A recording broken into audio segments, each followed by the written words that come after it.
네, 오늘 성경 말씀 보시겠습니다. 마태복음 26장 26절부터 28절까지 말씀입니다. 그들이 먹을 때에 예수께서 떡을 가지다 축복하시고 떼어 제자들에게 주시며 이르시되 받아서 먹으라 이것은 내 몸이니라 하시고 또 잔을 가지사 감사기도 하시고 그들에게 주시며 이르시되 너희가 다 이것을 마시라 이것은 죄 사함을 얻게 하려고 많은 사람을 위하여 흘리는 바 나의 피 곧 언약의 피니라. 아멘. 오늘은 성찬에 대하여 두 번째 시간으로 보도록 하겠습니다. 금요일 아침에는 웨스트민스터 신앙고백서를 조금씩 보고 있습니다. 오늘은 29장 성찬에 대하여 두 번째 시간입니다. 29장 성찬에 대한 항목들은 모두 8개가 있는데요. 지난 방학 전에 1번부터 4번 항목까지 봤고, 오늘은 5번, 6번 그 항목을 보도록 하겠습니다. 5번, 6번 그 항목 진술은 카톨릭의 성찬관, 즉 화채설이 성경적이지 않고 우상 숭배적이라고 진술하고 있습니다. 몇 가지 교훈으로 은혜를 나누겠습니다. 오늘 신앙고백서가 우리에게 주는 이 첫 번째 교훈은 떡과 포도주는 그리스도의 몸과 피라고 불리지만 상징하는 것이고 떡과 포도주의 실체와 본질은 바뀌지 않는다는 것입니다. 예. 그 다섯 번째 그 항목 진술을 보죠. 웨스트민스터 신앙고백서 29장 다섯 번째 항목입니다. 그리스도께서 정하신 용도를 위해 정당하게 구별되어 있는 이 성례의 외적 요소들은 십자가에 못 박히신 구분과 깊은 관련이 있다. 그러한 관련성은 성례전적으로만 그러하지만 참된 것이기 때문에 그것들은 때때로 그것들이 나타내는 실제의 이름으로 불린다. 즉 그리스도의 몸과 피로 불린다. 그럼에도 불구하고 실체와 본질에 있어서 그것들은 전과 동일하게 여전히 참된 떡과 포도주이고 오직 떡과 포도주로만 남아 있다. 문장을 하나씩 보면 그리스도께서 정하신 용도를 위해 정당하게 구별되어 있는데 이 성례적 외적 요건들은 여기서 외적 요건들은 떡과 포도주를 얘기합니다. 떡과 포도주. 그 십자가에 못 박히신 그분과 깊은 관련이 있다. 어떻게 떡과 포도주가 예수님의 십자가와 깊은 관련이 있습니까? 우리가 읽은 이 마태복음 26장 26절, 27절 보시면 예수님께서 이 성찬식에 사용하신 떡과 포도주는 예수님의 십자가에 죽으시는 이제 구속, 그 대속 사역을 마치 그 시각 자료, 시청각 자료, 시각 자료처럼 교육 자료로 사용하시기 때문에 그런 것입니다. 26절 보시면 예수께서 당시 식사하시던 떡을 가지시고 이 떡을 가지시고 이것은 내 몸이라 그랬어요. 이것은 예수님의 몸이다. 이런 얘기죠. 그리고 27절, 28절 보시면 당시 식사 중에 마시던 포도주를 가지고서는 이것은 나의 피다. 여기서 피에 대해서 자세한 설명을 붙이는데요. 이것은 죄 사함을 얻게 하려고 많은 사람을 위하여 흘리는 바 나의 피, 곧 언약의 피니라. 예수님께서 다음 날 십자가에서 죽으실 것인데 그 십자가에 죽으심은 예수님 본인의 죄 때문에 죽으시는 게 아니라 많은 사람의 죄 사함을 위해서 흘리는 언약의 피라고 하는 것입니다. 이 언약의 피라는 용어에 대해서 설명을 덧붙이면 구약 성경 보면 구약 성경에서 가축들의 피를 흘려서 죄를 대속하게 하셨잖아요. 하나님께서 구약 기간에는 그런 방식으로 그 죄 용서하셨거든요. 그때 제물의 피가 신약 시대에 오실 예수님의 흘리신 피를 미리 보여주는 예표 역할을 했고 신약 시대에 그 언약의 실제인 예수님의 피가 흘려지게 된 것입니다. 그래서 예수님의 십자가의 피의 효력을 믿는 자들에게 하나님께서 그들의 하나님이시고 그들은 하나님의 백성이 되는 이 언약 관계가 이 언약을 성취하게 된 것입니다. 오늘 신학업에서 다섯 번째 항목에서도 계속해서 보면 어, 떡과 포도주가 예수님의 십자가의 죽으심과 깊은 관련이 있는데 어떤 관련이 있습니까? 그러한 관련성은 성례전적으로만 그러하지만 참된 것이기 때문에 그것들은 때때로 그것들이 나타내는 실제 이름으로 불린다. 즉 그리스도의 몸과 피로 불린다. 이게 무슨 뜻이냐면 떡과 포도주로서 빗대어 예수님의 죽으실 몸과 피라고 부르신 것입니다. 하지만 떡과 포도주가 그 본질과 외관과 맛과 질량은 그대로라는 거예요. 다섯 번째 그 진술의 마지막 문장이 그것을 콕 집어서 말합니다. 그럼에도 불구하고 실체와 본질에 있어서 그것들은 전과 동일하게 여전히 참된 떡과 포도주이고 오직 떡과 포도주로만 남아 있다.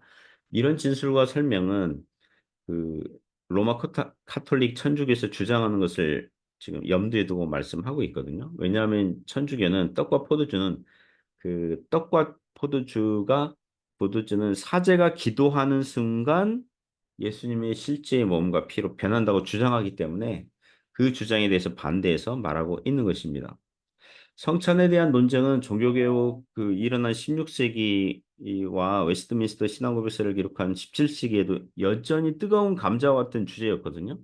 하지만 오늘날 개신교가 성찬에 대해서 성경적인 설명을 잘 알고 있고 굳이 천주교와 성찬에 대해서 논쟁하거나 다투지는 않는 시대이기 때문에 지금은 개신교 교회는 이렇고 천주교는 저렇기 때문에 그 논쟁과 갈등이 전보다는 덜하고 실감나지 않을 수 있어요.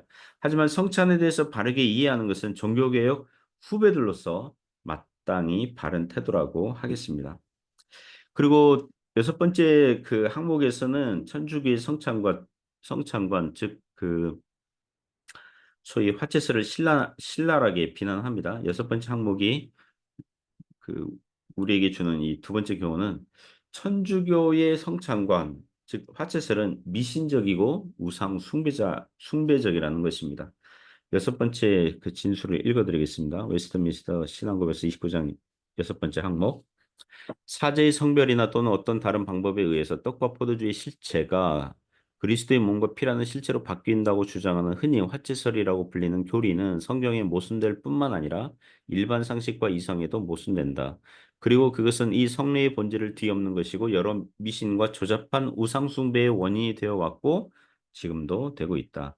자, 진술 내용 보시면 사제의 성별이나 이게 천주교 사제가 성별 이제 기도하고 거룩하게 떡과 포도주를 구별하였다 하더라도 또는 어떤 다른 방법에 의해서 떡과 포도주의 실체가 그리스도의 몸과 피로 피라는 실체로 바뀐다고 주장하는 흔히 화채설이라고 불리는 교리는 성경에 모순될 뿐만 아니라 천주교의 화채설은 비성경적이라는 거죠. 이전에 제가 성찬에 관한 설교를 하면서 그리고 성경 공부 시간에 종종 말씀드렸기 때문에 또 반복하는 것 같습니다. 하지만 가장 좋은 교육 방법은 반복이라는 말이 있어요. 자, 먼저 성경을 보면 예수께서 떡을 가지시고 이것은 내 몸이라고 제자들에게 말씀하셨는데 그것은 떡이 예수님의 몸으로 변한다는 뜻이 아니라 떡으로서 예수님의 죽으심을 가르쳐 주시려고 하신 거예요. 마태복음 26장 26절 보면 떡으로 무엇을 하셨습니까? 참고로 당시 이스라엘 사람들이 먹는 떡은 우리나라 사람들이 먹는 송편이나 인절미와 같은 그런 떡이 아니에요.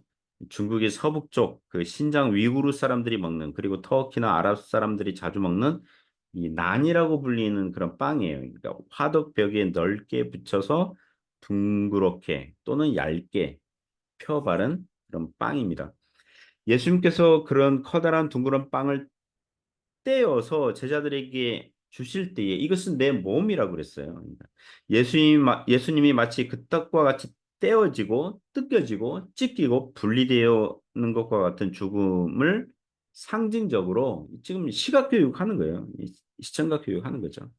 포도주도 마찬가지입니다. 포도주 색깔이 빨간색이잖아요. 물론 포도주들 중에 그 화이트 와인, 백포도주도 있지만 이 예수님은 이 중국어로 홍지우, 이 레드 와인을 사용하셨습니다. 피 색깔과 같잖아요. 예수님께서 십자가에서 피를 흘리시고 죽으실 것이니까 그 부분을 설명하려고 포도주를 사용하신 것입니다. 그러므로 결코 떡과 포도주가 그 외관과 맛과 성질과 본질이 변해서 예수님의 몸과 피로 이 바뀌었다는 소위 화채설의 의도가 전혀 없으신 것입니다. 그래서 여섯 번째 항목에서 계속해서 보면 천주교의 화채설이 일방 상식과 이성에도 모순된다. 그리고 그것은 이 성례의 본질을 뒤엎는 것이고 여러 미신과 조잡한 우상 숭배의 원인이 되어 왔고 지금도 되고 있다라고 하는 것입니다. 이와 같이 그 천주교의 화채설은 비성경적이고 비상식적이고 비이성적이고 미신과 우상 숭배의 결합, 이 짬뽕이라는 것이죠. 성경에서 이 떡은 내 몸이다 이렇게 할 때는 그것을 상징적으로 해석을 해야 되지 문자적으로 직접 대입하면 안 된다는 것입니다. 예를 들면 성경에서 하나님은 산성이시오, 내 방패시오, 반석이시라 이럴 때에 하나님께서는 산성과 방패처럼 큰 이 반석, 바위처럼 성도들에게 든든한 안전과 보호자 그런 뜻에서 은유적으로 말씀하시는 것이지 하나님은 내 산성이시오 방패시오 반석입니다. 이럴 때 실제로 하나님께서 방패로 변하고 산성으로 변하고 반석으로 변하고 그런 뜻은 아니거든요. 그죠? 그러니까 그 문자적으로 그렇게 변한다는 뜻은 없는 것입니다. 그와 같이 복음서에서 그 예수님께서 나는 생명의 물이다. 나는 생명의 떡이다. 나는 포도나무다. 이러실 때에 예수님께서 물과 떡처럼 성도들에게 영적이고 도덕적인 양식이 되신다. 포도나무와 가지 그런 비유처럼 예수님과 영적으로 연합 믿음으로 영적으로 연결되어 있어야 된다. 이런 의도에서 말씀하시는 것이지 나는 생명의 물이다. 나는 생명의 떡이다. 나는 포도나무다. 이러면 예수님께서 실제로 물로 변하시거나 떡으로 변하시거나 포도주로 변하시는 것은 아니라는 것입니다. 그와 같이 성찬식에서 예수님께서 제자들에게 떡을 예수님의 몸으로 포도주를 예수님의 피로 말씀하셨다 그래가지고 그 떡과 포도주가 실제로 문자적으로 예수님의 몸과 피로 바뀌는 것은 아니라는 것입니다.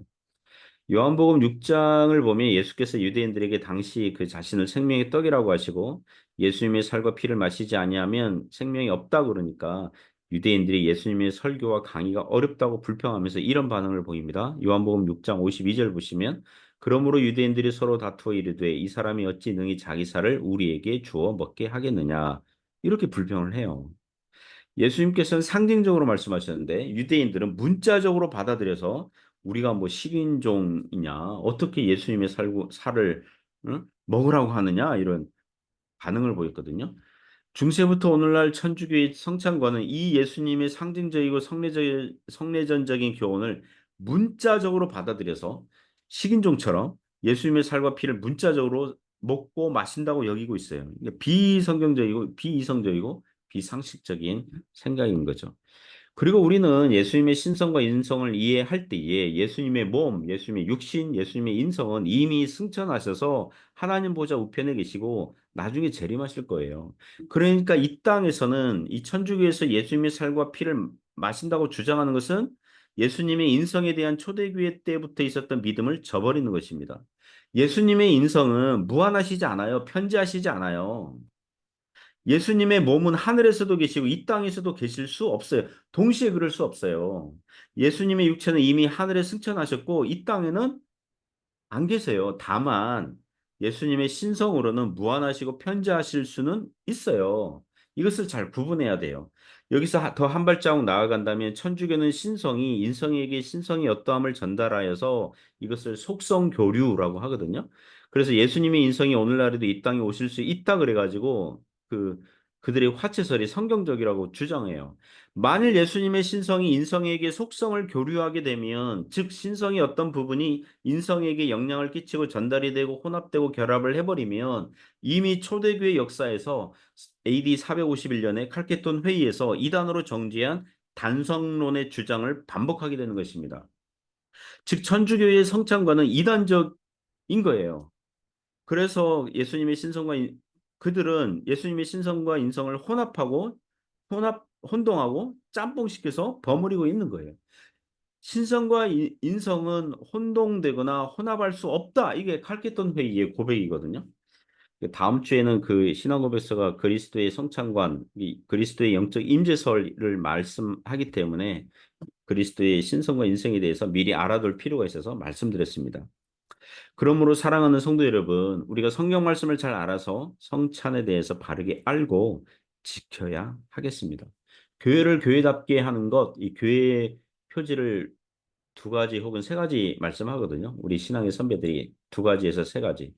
그 중에 첫 번째는 말씀의 바른 전파예요. 교회는 말씀의 바른 전파가 있어야 돼요. 그리고 교회는 성례의 바른 시행이 있어야 돼요. 이게 세 번째는 번증의 바른 시행. 그러니까 그거를 얘기하는 분도 있고 얘기하지 않는 분도 있고. 왜냐하면 세속 단체도 이제 권징에 대해서는 상벌에 대해서 뭐 그 얘기하고 있기 때문에 반드시 교회의 표지, 필수적인 표지 두 가지를 얘기한다 그러면 교회는 말씀을 바르게 전파해야 되고요. 그리고 성례를 바르게 시행해야 돼요. 그게 교회다운 거예요. 교회라면 반드시 있어야 되는 것. 우리가 이것을 잘 지켜나갈 수 있기를 주님의 이름으로 축복합니다. 기도하겠습니다. 하나님 아버지 감사합니다.